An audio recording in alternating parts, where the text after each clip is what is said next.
ભાવનગર જિલ્લાના પાલીતાણા તાલુકાના ગરજે ગામે રહેતા કાળુભાઈ બોધાભાઈ પરમાર નામના આધેડ જ્યારે પોતાના માલઢોરને ઘાસચારો આપવા માટે ગયા હતા તે સમયે અચાનક સિંહે તેમના પર હુમલો કરી દીધો હતો।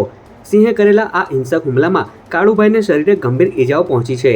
હુમલા બાદ લોહીલુહાણ હાલતમાં માલધારીને તાત્કાલિક પ્રથમ પાલીતાણાની હોસ્પિટલમાં સારવાર માટે લઈ જવામાં આવ્યા હતા, પરંતુ તેમની તબિયત વધુ ગંભીર જણાતા વધુ સારવાર માટે તેમને ભાવનગરની સરટી હોસ્પિટલ ખાતે ખસેડવામાં આવ્યા છે, જ્યાં હાલ તેમની સારવાર ચાલી રહી છે।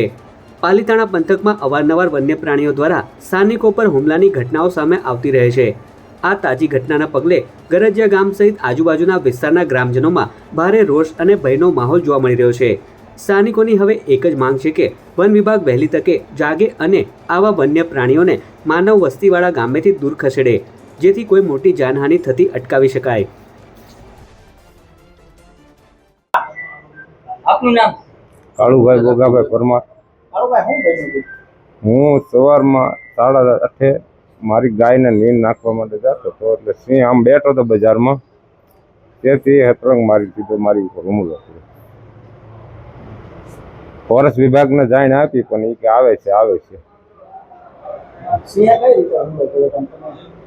પેલા મારી ઓડ ઉપર મારીને એને પાડી દીધો મને, પછી મારો હાથ છે એને મોઢામાં અડધી કલાક પકડી રાખી।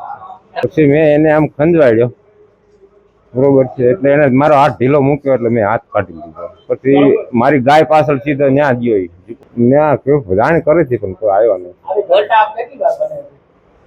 આ પહેલી વાર જ બની।